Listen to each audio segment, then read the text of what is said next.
अस्सलाम वालेकुम। आज हम सही आदात की तकसीम करना सीखेंगे। इससे पहले हमने सही आदात की ज़रब करना सीखे थे। अगर आपको ज़रब करना आ गई है, अच्छी तरह आप समझ चुके हैं, उस वीडियो को देखकर आपने प्रैक्टिस की है, तो आप सही आदात की तकसीम भी आसानी से कर सकते हैं, क्योंकि जो सही आदात की ज़रब के उसूल हैं वही उसूल सही आदात की तकसीम के भी हैं। कोई फर्क नहीं है। सिर्फ इसमें एक नई बात जो है वो ये है कि सही आदात की तकसीम करते वक्त हमेशा नसब नुमा मज़बत सही अदद होना चाहिए। बस यही एक नई बात है इसके अंदर जो आपको याद रखना है कि तकसीम करते वक्त नसब नुमा मज़बत होना चाहिए, यानी जिस अदद से हम तकसीम कर रहे हैं वो मज़बत अदद होना चाहिए। और अगर मज़बत नहीं है, मनफी है, तो उसे मज़बत बनाना है। तो इसमें मज़बत बनाना अभी हमें पहले सीखना है, उसके बाद हम सही आदात की ज़रब की तरह हम सही आदात की तकसीम भी कर सकते हैं। तो देखिए, 3 किस्म के ये सवालात मैं यहाँ पे लेता हूँ मिसाल के तौर पर, जो हमेशा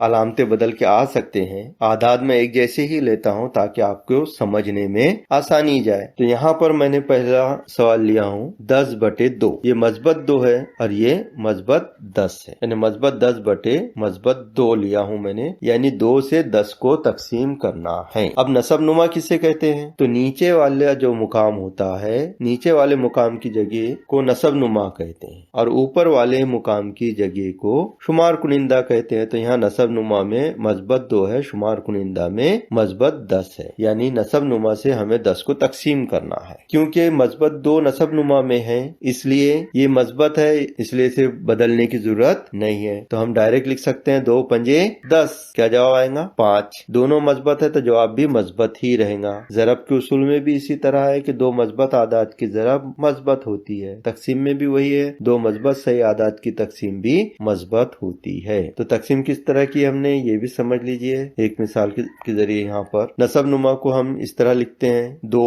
इसको मकसूम अलय कहा जाता है, मकसूम अलय। शुमार कुनिंदा को हम तकसीम के अलामत के अंदर लिखते हैं, 10 को मकसूम कहा जाता है। ये याद रखिए आप, कभी भी काम में आता है, ये मकसूम कहा जाता है। अब इसे तकसीम करने के बाद में जो जवाब हमें मिलता है, जैसे 2 पंजे 10, 5 जवाब आया, तो ये 5 जो जवाब आया इसे हम खारिज किस्मत कहते हैं। अब 10 में से 10 जो तफरीक किए हमने, नीचे 0 बचा है, तो इसे हम बाकी कहते हैं। हमेशा 0 बाकी नहीं रहता है, कुछ न कुछ बाकी रहता है, इसलिए इसे बाकी कहा जाता है। यहाँ पे बाकी जो है तो 0 बचा है। दूसरी मिसाल इस तरह की हो सकती है कि 2 ऐसे सही अदद हो जो दोनों भी मनफी हो। तो यहाँ पे दोनों मनफी सही अदद में ले रहा हूँ, ये -10 बटे -2। यहाँ नसब नुमा में -2 है, तो हमारा जो उसूल है सही आदात की तकसीम में वो ये है कि नसब नुमा मनफी नहीं होना चाहिए, उसे मज़बत ही बनाना है। तो मज़बत कैसे बनेगा? तो -2 को अगर -1 से ज़रब कर देंगे तो वो मज़बत बन जाता है ज़रब के उसूल के मुताबिक, क्योंकि 2 मनफी सही आदात की ज़रब मज़बत होती है। तो इसको हम -1 से ज़रब दे देते हैं और शुमार कुनिंदा को भी -1 से ज़रब दे देते हैं। इस तरह अब ज़रब कीजिए, 10 एका 10, दोनों मनफी आदाद है, इसलिए अलामत कौन सी आएंगी? मुस्बत। 2 एका 2, दोनों कौन सी अलामतें हैं? मनफी, तो जवाब आएगा मज़बत। तो 2 सही आदाद की अलामतें अगर एक जैसी हो, मनफी मनफी हो या मज़बत मज़बत हो, तो जवाब मज़बत में आता है। अब गौर कीजिए इस पर क्या तब्दीली आई है। यहाँ पर -10 बटे -2 मज़बत बनाए हमने इसे -2 को, तो वो क्या जवाब आया? मज़बत 10 बटे -2, यानी दोनों मनफी अलामतें हट गई है। तो आपको हर सवाल में इस तरह -1 से ज़रब करके बताने की जरूरत नहीं है। आपको ये याद रखना चाहिए दोनों आदाद मनफी है तो दोनों आदाद मज़बत बन जाते हैं तकसीम के उसूल में। किस तरह बनते हैं वो आप याद रखिए, लेकिन बार बार इस तरह -1 से ज़रब करके आपको बताने की जरूरत नहीं है। आप डायरेक्ट भी कर सकते हैं कि -10 बटे -2 है तो उसको डायरेक्ट हम मज़बत 10 बटे -2 लिख सकते हैं। तीसरे किस्म का कौन सा अदद आ सकता है? तो तीसरे किस्म का अदद यहाँ हम मिसाल ले लेते हैं, 10 मज़बत 10 लेते हैं बटे -2, यानी एक मज़बत हो सकता है, दूसरा मनफी हो सकता है। अब -2 हमें नहीं चाहिए क्योंकि तकसीम में नसब नुमा हमेशा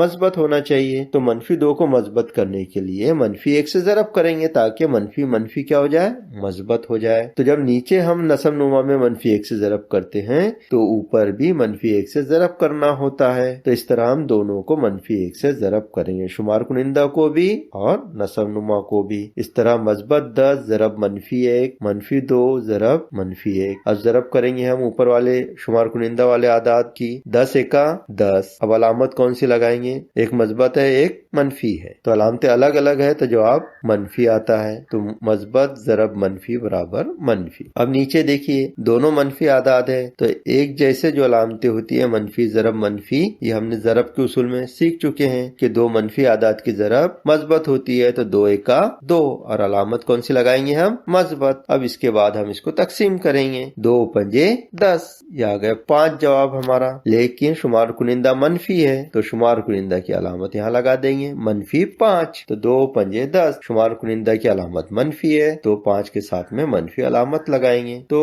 इस तरीके से हम सही आदाद की तकसीम कर सकते हैं। तो इसमें सिर्फ ये बात याद रखिए कि जो सही आदाद के ज़रब के उसूल हैं वही सही आदाद के तकसीम के उसूल भी है। सिर्फ फर्क ये है कि नसब नुमा हमेशा मस्बत होना चाहिए और मस्बत नहीं है तो मस्बत बनाते हैं। किस तरह बनाते हैं ये हम देख चुके हैं और ये याद रखिए आपके किस तरह वो तब्दील हुआ है। अब ये याद रखने के बाद आपको बार बार -1 से ज़रब करके बताने की जरूरत नहीं है कि किस तरह तब्दील हुआ है। आप आसानी से उसको फौरन या सीधा सीधा तब्दील कर सकते हैं। जैसे अगर दोनों सही आदाद मनफी मनफी है तो दोनों मुस्बत बन जाएंगे, या अगर ऊपर वाला आदाद मस्बत सही आदाद है नीचे वाला मनफी है तो क्या करेंगे, हम नीचे वाला मनफी की अलामत ऊपर लिख देंगे, लगा देंगे और मस्बत नीचे चले जाएगा। इस तरह नसब नुमा मस्बत हो जाएगा। उसके बाद हम तकसीम करेंगे। तकसीम करने के बाद जो भी खारिज किस्मत यानी जवाब आएगा उसको कौन सी अलामत लगाएंगे, शुमार कुनिंदा वाले अदद की अलामत लगाएंगे। इसके बाद हम चंद सवालात भी